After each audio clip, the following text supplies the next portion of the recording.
ओम नमः शिवाय। आज हम रुद्र संहिता पंचम खंड का अध्याय 9 और 10 शुरू करने जा रहे हैं। इस अध्याय में सर्वदेवमय रथ का वर्णन, शिव जी का उस रथ पर चढ़कर युद्ध के लिए प्रस्थान, उनका पशुपति नाम पड़ने का कारण, शिव जी द्वारा गणेश का पूजन और त्रिपुर दानव का त्रिपुर से जीवित बच निकलना, इन सब के बारे में वर्णन है। अध्याय शुरू कर रहे हैं। व्यास जी ने कहा, शैल प्रवर संत कुमार जी, आपकी बुद्धि बड़ी उत्तम है, आप सर्वज्ञ हैं। तात, आपने परमेश्वर शिव जी को कथा सुनाई है, वह अत्यंत अद्भुत है। अब बुद्धिमान विश्वकर्मा ने शिव जी के लिए जिस देवमय एवं परम उत्कृष्ट दिव्य रथ का निर्माण किया था, उसका वर्णन कीजिए। सूत जी कहते हैं, मुने, व्यास जी की यह बात सुनकर मुनीश्वर संत कुमार शिव जी के चरण कमलों का स्मरण करके बोले। संत कुमार जी ने कहा, महाबुद्धिमान मुनिवर व्यास जी, मैं शिव जी के पांडों का स्मरण करके अपनी बुद्धि के अनुसार रथ की निर्माण कथा का वर्णन करता हूँ, सुनो। तदंतर विश्वकर्मा ने रुद्रदेव के लिए बड़े यत्न से आदरपूर्वक सर्वलोकमय दिव्य रथ की रचना की। वह सर्वसम्मत तथा सर्वभूतमय रथ सुवर्ण का बना हुआ था। उसके दाहिने चक्र में सूर्य और वाम चक्र में चंद्रमा विराजमान थे। दाहिने चक्र में 12 अरे लगे हुए थे, जिनमें 12 सूर्य प्रतिष्ठित थे, और बायां पहिया 16 अरों से युक्त था, जिसमें चंद्रमा की 16 कलाएं विराजमान थी। उत्तम व्रत का पालन करने वाले विपेंद्र, अश्वनी आदि सभी 2700 नक्षत्र भी उस वाम चक्र की ही शोभा बढ़ा रहे थे। विप्र श्रेष्ठ 6 ऋतुएं उन दोनों पहियों की नेमी बनी। अंतरिक्ष रथ का अग्रभाग हुआ और मंदराचल ने रथ की बैठक का स्थान ग्रहण किया। उदयाचल और अस्ताचल ये दोनों उस रथ के कुबर हुए। महामेरु अधिष्ठान हुआ और शाखा पर्वत उसके आश्रय स्थान हुए। संवत्तर उस रथ का वेग, उत्तरायण और दक्षिणायन दोनों लोह धारक मुहूर्त बंधुर रस्सा कलाएं उसकी कीलें हुई। काष्ठाएं उसका घोड़ा, क्षण अक्षदंड, निमेष अनुकर्ष और लव ईशादंड हुए। छुलोक इस रथ का बरूथ तथा स्वर्ग और मोक्ष ध्वजाएं हुई। अभ्रुभु और कामधेनु जुए के अंतिम छोर पर स्थित हुए। अव्यक्त उसका ईर्षादंड, बुद्धि, नडबल, अहंकार कोना और पंच महाभूत उसका बल थे। मुनि श्रेष्ठ, इंद्रियां उसे चारों ओर से विभूषित कर रही थी और श्रद्धा उस रथ की चाल थी। उस समय वेदों के 6 अंग ही उसके भूषण और पुराण, न्याय, मीमांसा तथा धर्मशास्त्र उपभूषण हुए। संपूर्ण शुभ लक्षणों से युक्त बल संपन्न श्रेष्ठ मंत्र घंटा के स्थानापन्न हुए और वर्ण तथा आश्रम उसके पाद बने। सहस्त्र फणों से सुशोभित शेषनाग बंधन रज्जु हुए और दिशाएं तथा उपदिशाएं उसके पाद बनी।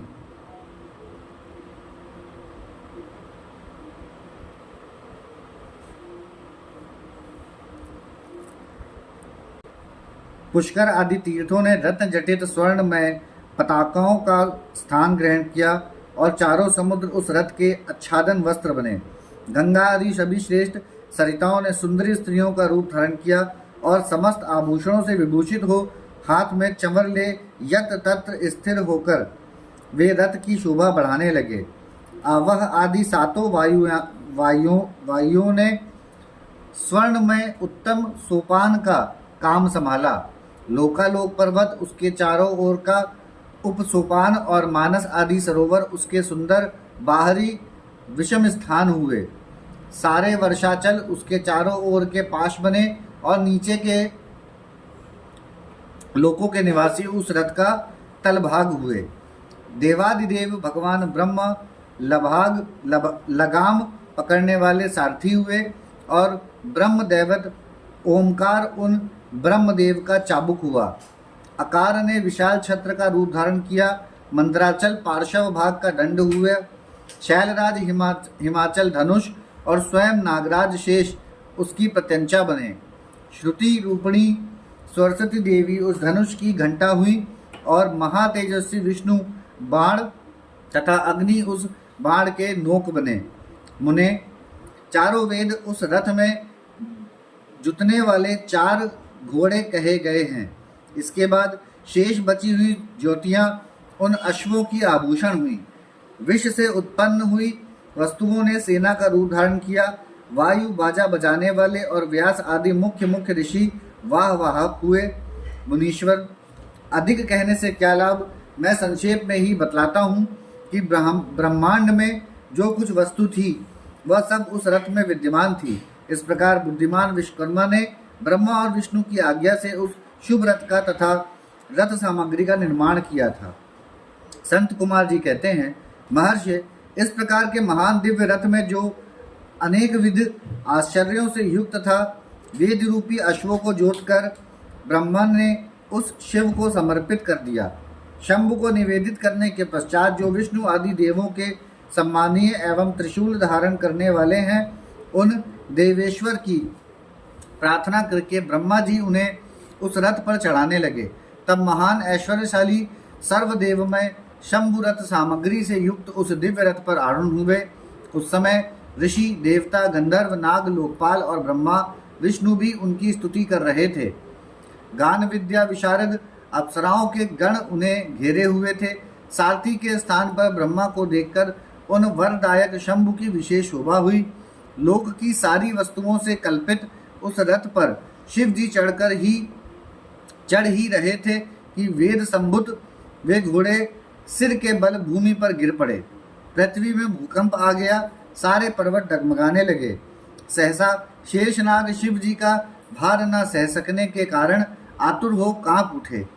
तब उसी क्षण भगवान धरणीधर ने उठकर नंदीश्वर का रूप धारण किया और रथ के नीचे जाकर उसे ऊपर को उठाया, परंतु नंदीश्वर भी रथारूढ़ महेश के उस उत्तम तेज को सहन न कर सके, अतः उन्होंने तत्काल ही पृथ्वी पर घुटने टेक दिए। तत्पश्चात भगवान ब्रह्मा ने शिव जी की आज्ञा से हाथ में चाबुक ले घोड़ों को उठाकर उस श्रेष्ठ रथ को खड़ा किया। तदंतर महेश द्वारा अधिष्ठित उस उत्तम रथ में बैठे हुए ब्रह्मा जी ने रथ में जुते हुए मन और वायु के समान वेगशाली वेदमय अश्वों को उन तपस्वी दानवों के आकाश स्थित तीनों पुरों को लक्ष्य करके आगे बढ़ाया। तत्पश्चात लोकों के कल्याणकर्ता भगवान रुद्र देवों की ओर दृष्टिपात करके कहने लगे, सुरश्रेष्ठों, यदि तुम लोग देवों तथा अन्य प्राणियों के विषय में पृथक पृथक पशुत्व की कल्पना करके उन पशुओं का आधिपत्य मुझे प्रदान करोगे, तभी मैं उन असुरों का संहार करूंगा, क्योंकि वे दैत्य श्रेष्ठ तभी मारे जा सकते हैं, अन्यथा उनका वध असंभव है। संत कुमार जी कहते हैं, मुने, अगाध बुद्धि संपन्न देवादिदेव भगवान शंकर की यह बात सुनकर सभी देवता पशुत्व के प्रति ससंशित हो उठे, जिससे उनका मन खिन्न हो गया। तब उनके भाव को समझकर देवादिदेव अंबिकापति शंभु करुणाद्र हो गए। फिर वे हंसकर उन देवताओं से इस प्रकार बोले।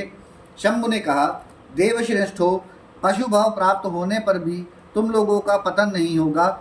मैं उस पशु भाव से विमुक्त होने का उपाय बतलाता हूँ, सुनो और वैसा ही करो। समाहित मन वाले देवताओं, मैं तुम लोगों से सच्ची प्रतिज्ञा करता हूँ कि जो इस दिव्य पशुपत व्रत का पालन करेगा वह पशुत्व से मुक्त हो जाएगा। सुश्रेष्ठों, तुम्हारे अतिरिक्त जो अन्य प्राणी भी मेरे पाशुपत व्रत को करेंगे वे भी निसंदेह पशुत्व से छूट जाएंगे। जो नैष्ठिक ब्रह्मचर्य का पालन करते हुए 12 वर्ष तक, 6 वर्ष तक अथवा 3 वर्ष तक मेरी सेवा करेगा अथवा कराएगा, वह पशुत्व से विमुक्त हो जाएगा। इसलिए श्रेष्ठ देवताओं, तुम लोग भी जब इस परम उत्कृष्ट दिव्य व्रत का पालन करोगे तो उसी समय पशुत्व से मुक्त हो जाओगे, इसमें कुछ भी संशय नहीं है।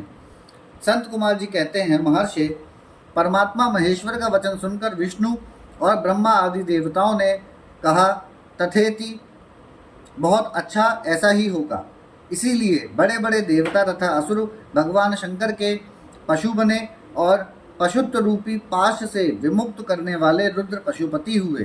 तभी से महेश्वर का पशुपति यह नाम विश्व में विख्यात हो गया। यह नाम समस्त लोकों में कल्याण प्रदान करने वाला है। उस समय संपूर्ण देवता तथा ऋषि हर्षमग्न होकर जय जयकार करने लगे और देवेश्वर ब्रह्मा विष्णु तथा अनन्य प्राणी भी परमानंद मग्न हो गए। उस अवसर पर महात्मा शिव का जैसा रूप प्रकट हुआ था उसका वर्णन सैकड़ों वर्षों में भी नहीं हो सकता। तदंतर जो शिवा तथा संपूर्ण जगत के स्वामी और समस्त प्राणियों के सुख प्रदान करने वाले हैं, वे महेश्वर यो सुसज्जित होकर त्रिपुर का संहार करने के लिए प्रस्थित हुए। जिस समय देवादिदेव महादेव त्रिपुर का विनाश करने के लिए चले, उस अवसर पर देवराज आदि सभी प्रधान प्रधान देवता भी उनके साथ प्रस्थित हुए। पर्वत के समान विशालकाय उन सुरेश्वरों का मन प्रसन्न था। वे सूर्य के समान प्रकाशित हो रहे थे। वे सभी हाथों में हल, शाल, मूसल, भुषुंडी और नाना प्रकार के पर्वत जैसे विशाल आयुधों को धारण करके हाथी, घोड़े, सिंह, रथ और बैलों पर सवार हो चल रहे थे।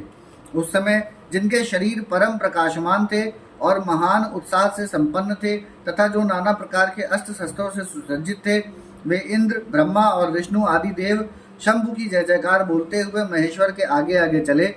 सभी दंडी और जटाधारी मुनि हर्ष मनाने लगे और आकाशचारी सिद्ध तथा चारण पुष्पों की वृष्टि करने लगे।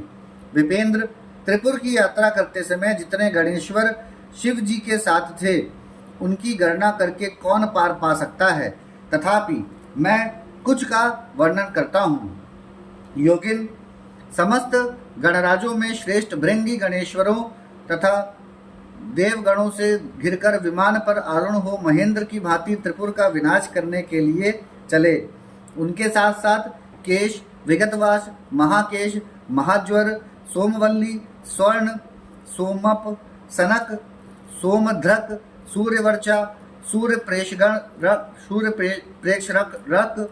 सूर्याक्ष, सूरीनामा, सुर, सुंदर, प्रस्कंद, कुंदर, चंड, कंपन, अतिकंपन, इंद्र, इंद्रजय, यंता, हिमकर, शताक्ष, पंचाक्ष, सहस्त्राक्ष, महोदर, सतीजहु, शताक्षय, रंक, कर्पूरपूतन, दिवशिख, त्रिशिख, अहंकार कारक, अजवक्त्र, अष्टवक्त्र, है वक्त्र, अर्धवक्त्र आदि बहुत से अप्रमेय बलशाली वीर गणाध्यक्ष लक्ष्य लक्षण की परवाह न करते हुए महेश्वर को घेर कर चल रहे थे।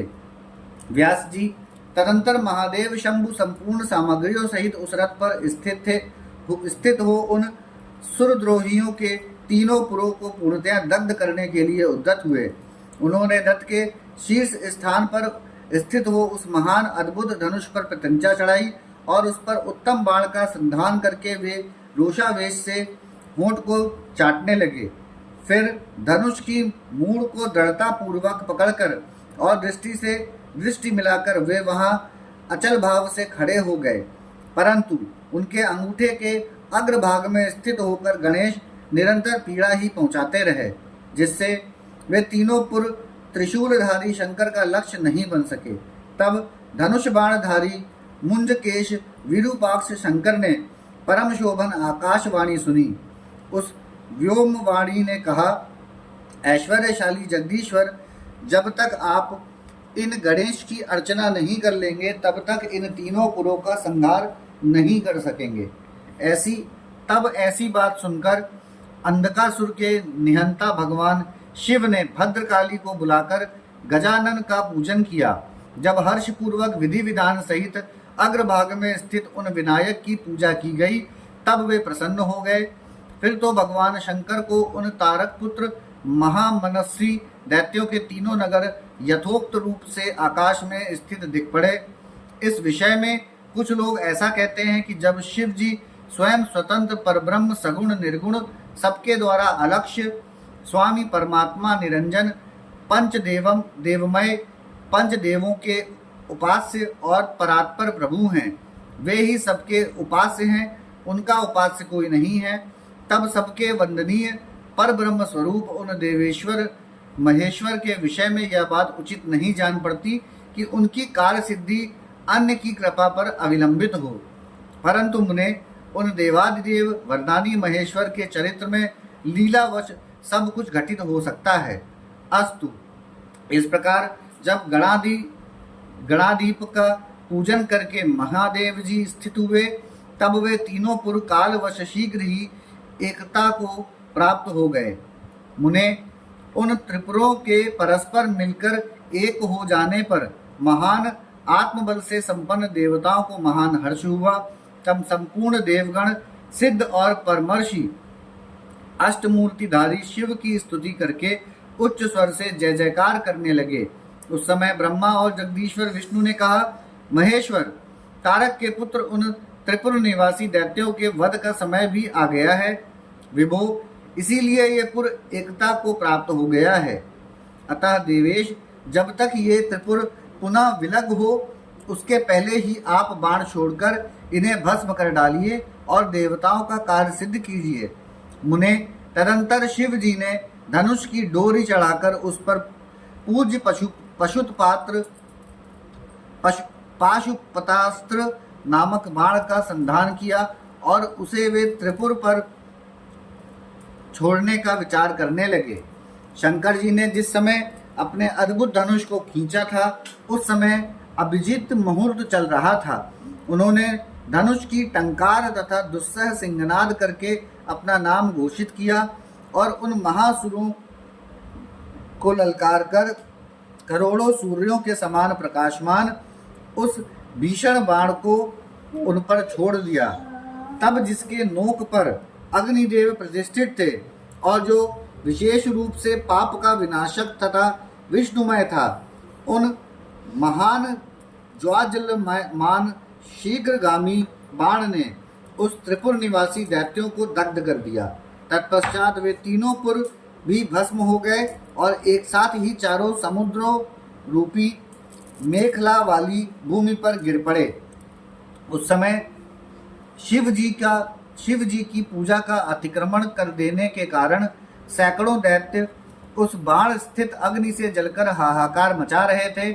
जब भाइयों सहित तारकाक्ष जलने लगा, तब उसने अपने स्वामी भक्त वत्सल भगवान शंकर का स्मरण किया और मन ही मन महादेव को देखकर परम भक्ति पूर्वक नाना प्रकार से विलाप करता हुआ वह उनसे कहने लगा।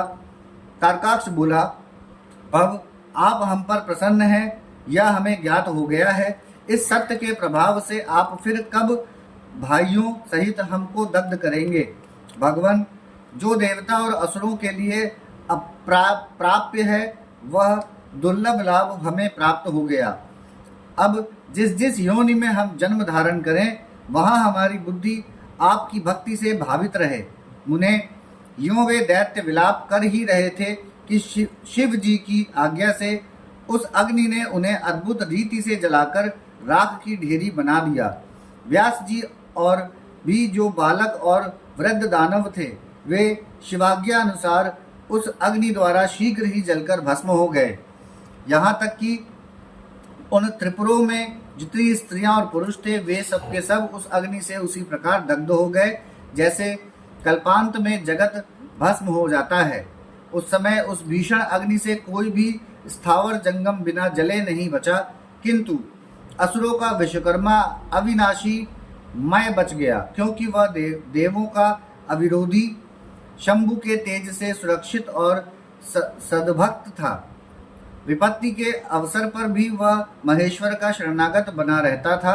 जिन दैत्यों तथा अन्य प्राणियों का भाव अभाव अथवा कृत्य अकृत्य के प्राप्त होने पर नाशकारक पतन नहीं होता, वे विनाश से बचे रहते हैं। इसीलिए सत्पुरुषों को अत्यंत संभावित उत्तम कर्म के लिए ही प्रयत्न करना चाहिए, क्योंकि निंदित कर्म करने से प्राणी का विनाश हो जाता है। अतः गर्हित कर्म का आचरण भूलकर भी न करें। उस समय भी जो दैत्य बंधुओं सहित शिव जी की पूजा में तत्पर थे, वे सब के सब शिव पूजा के प्रभाव से गणों के अधिपति हो गए। यहाँ पर हमारा अध्याय 9 और 10 समाप्त होता है। ओम नमः शिवाय।